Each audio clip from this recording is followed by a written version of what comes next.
सिद्धि मार्ग वाले जो मेरे पहले गुरु हैं, जिनके सानिध्य में आने के बाद मुझे हनुमान जी ने स्वप्न में कई बार दर्शन दिए थे। कल पहली बार और काफ़ी समय बाद मैंने अपने उन सिद्धि मार्ग वाले पहले गुरु के स्वप्न में दर्शन प्राप्त किए थे। लेकिन जब भी मुझे माता पराशक्ति या फिर हनुमान जी से संबंधित कोई अनुभव होते हैं तो उनमें स्कूल जरूर होता है। तो कल का जो मेरा अनुभव था उसमें मैंने सिद्धि मार्ग वाले अपने गुरु के पहली बार स्वप्न में दर्शन किए थे, लेकिन वो भी एक स्कूल में कुछ कर रहे थे। और इससे पहले जब माता पराशक्ति ने मुझे स्वप्न में दर्शन दिए थे तो वहां भी मुझे स्कूल दिखाई पड़ा था। मतलब मेरी परीक्षा चल रही है। हालांकि एक विशेष संकल्प लेने के बाद मुझे ये अनुभव हुआ था। वैसे मेरे साथ एक चीज और होते रहती है, काफी लंबे समय तक माता पराशक्ति के सानिध्य में मैं रहता हूँ, उसके बाद फिर हनुमान जी का टर्न आ जाता है। लेकिन ये सब मेरे साथ चलता रहता है। इसके साथ ही मैंने कल के अनुभव में मेरी फोन कॉल को रिकॉर्ड होते हुए देखा है। मतलब कुछ नेगेटिव तत्व तो मेरे खिलाफ षड्यंत्र की प्लान भी कर रहे हैं। जिस तरह का आभास मुझे उस दृश्य के दौरान हुआ था तो वो प्रयास कर रहे होंगे। हालांकि इस चैनल से जुड़े हुए बहुत सारे लोगों से, साधकों से मैं बात भी करता हूँ, लेकिन जिस तरह का अनुभव मुझे हुआ था वो कुछ अच्छा नहीं था। उसमें कुछ नेगेटिव तत्वों द्वारा मेरे मोबाइल फोन को मॉनिटर किया जा रहा है। लेकिन मेरे खिलाफ षड्यंत्र करने वाले या फिर मुझे मॉनिटर करने वाले श्रापित बुद्धि वाले या फिर निम्न स्तर के इंसानों को या फिर मानव निर्मित व्यवस्थाओं को मैं पहले ही आपका फ्यूचर बता देता हूँ। आपको मेरे खिलाफ कुछ भी नहीं मिलने वाला है।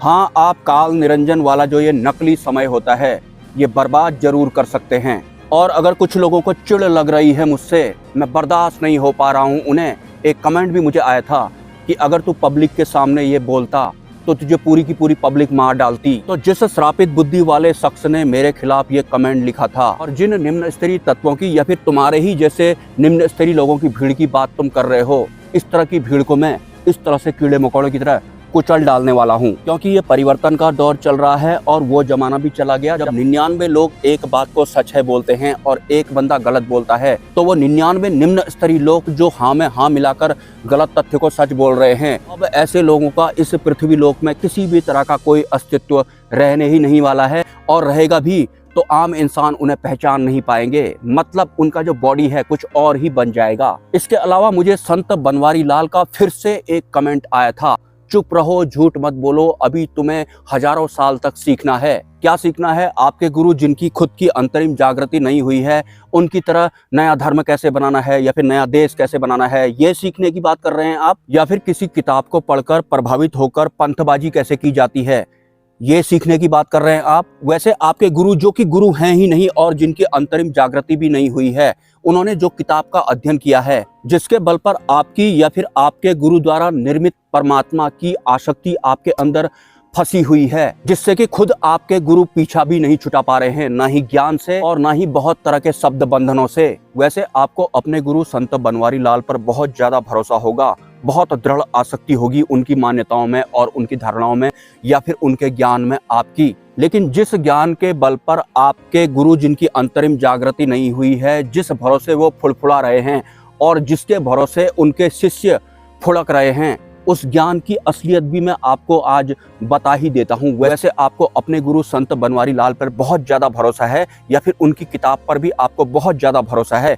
जिस तरह का भरोसा आप बैंकों पर करते हैं, बैंक वही जिन पर आप पैसा जमा करते हैं, उन पर तो एक आम इंसान को बहुत ज़्यादा भरोसा होता है। ठीक उसी तरह से संत बनवारी लाल के शिष्यों को संत बनवारी लाल पर भरोसा है। मतलब आपको अपने गुरु संत बनवारी लाल और उनके द्वारा निर्मित परमात्मा पर कुछ इस तरह का भरोसा है जैसा भरोसा आप बैंकों पर करते हैं, जिनमें हम लोग धन इकट्ठा करते हैं या फिर जमा करते हैं, या फिर उन एटीएम की तरह आपको उन पर भरोसा है जिससे कि आप पैसा निकालते हैं। लेकिन क्या आप जानते हैं आपके गुरु संत बनवारी लाल का ज्ञान या फिर उनकी किताब कितनी भरोसेमंद है, जिस पर आप आंख बंद करके भरोसा करते हैं? ठीक ऐसा ही भरोसा आप बैंक्स पर भी करते हैं या फिर एटीएम्स पर भी करते हैं। लेकिन आपको शायद पता न हो, इस पृथ्वी लोक में जितने भी बैंक होते हैं जिनमें कि एक आम इंसान धन अपना जमा करता है, जहां जहां या फिर जिस जिस देश में ये बैंकों की ब्रांच होती हैं, एक भी बैंक की ब्रांच अपनी खुद की जमीन में नहीं होती है, किराए पर होती है।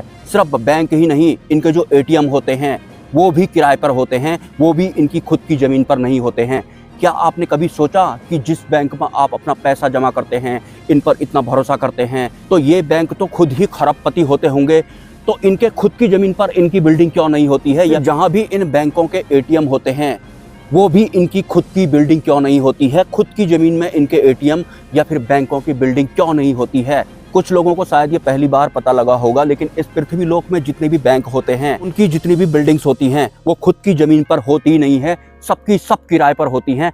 इवन जो एटीएम होते हैं वो भी किराए पर होते हैं। ऐसा क्यों होता है? इसका रीजन भले ही अर्थव्यवस्था के साथ स्कैम करने वाले लोग या फिर वो संगठन कुछ भी देने लगे, तो ठीक इन बैंकों की तरह आपके गुरु संत बनवारी लाल का भी ज्ञान है या फिर उनके द्वारा निर्मित परमात्मा भी है। इनकी खुद की अंतरिम जागृति हुई ही नहीं है, मतलब ऊपर वाला वो है। किराए पर चल रहे हैं आपके गुरु संत बनवारी लाल, किसी दूसरे के द्वारा रचित आध्यात्मिक किताब को पढ़कर प्रभावित हो गए हैं और उसमें मिलोचा करके नए परमात्मा का निर्माण कर रहे हैं। आपके जो गुरु संत बनवारी लाल हैं वो काल निरंजन की चपेट में हैं। पता है आपके गुरु संत बनवारी लाल का ज्ञान या फिर उनका वाला परमात्मा कैसा है? कुल इस पृथ्वी लोक के बैंकों के जैसा है, जिनकी खुद की जमीन पर अपनी एक भी बिल्डिंग नहीं है या फिर एक भी एटीएम नहीं है, सबके सब ये किराए पर चलते हैं।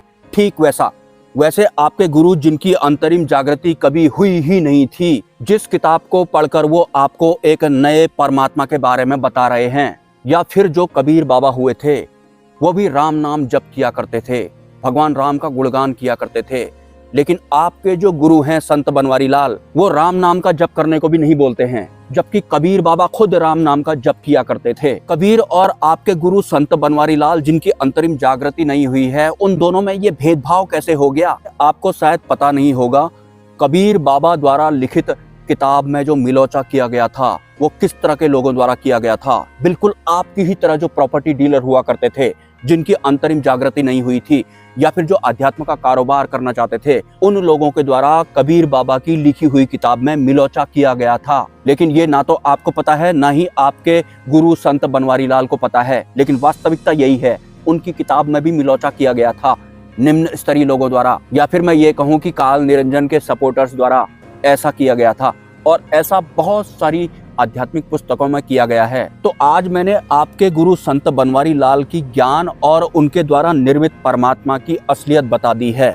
मतलब जिनका ज्ञान या फिर जिनका परमात्मा खुद की अंतरिम जागृति में नहीं टिका हुआ है, रेंट पर टिका हुआ है, किराए पर टिका हुआ है, इन बैंक्स की तरह या फिर इन एटीएम्स की तरह, जो कि हमेशा से किराए पे ही रहते हैं। ये कभी भी खुद की बिल्डिंग खरीदते ही नहीं है, क्योंकि वास्तविकता कुछ और होती है। आम इंसान तो सोचता भी नहीं है। आखिर ऐसा कैसे हो सकता है? मिलते हैं किसी नेक्स्ट वीडियो में। नमस्कार।